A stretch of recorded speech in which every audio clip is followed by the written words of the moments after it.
Government's approval of 11,325,000 Namibia dollars to be spent on training programs for the struggle kids at Berg Aukas was not welcomed by some of the struggle kids that are camping at the Ndilimani camp outside of Windhoek. The funds were taken from the Social Security Commission 2 weeks ago and endorsed by the President before being transferred to the SME Bank. The leaders of the struggle kids met with George Mata on several occasions, but they claim that the Secretary to Cabinet never mentioned the funds to them. Sometimes we don't understand. Why do they have to take those millions to the training if we didn't ask them at training?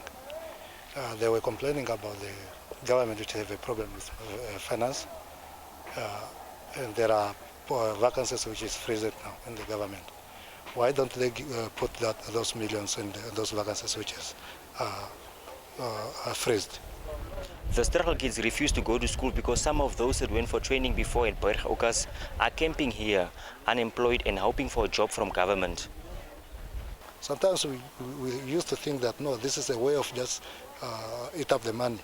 And they use our names that, no, the money is going to be used for the children of liberation struggle, while they are the only one who make the last decision without discussing it with other people whom they need to consult before making the last decision.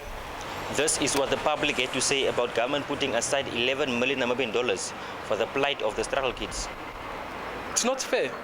It's like they are treating their kids from abroad special than us who were born inside. But our fathers and our mother were also fighting here inside. So in my opinion, I think it's also a good idea because those kids, they really need assistance from the government. So the government can do any means to assist them just to get them out of the street.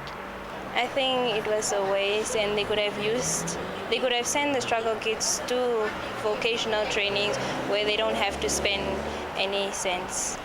Many questions remain unanswered on this issue, and efforts to get clarity from George Mata claimed futile.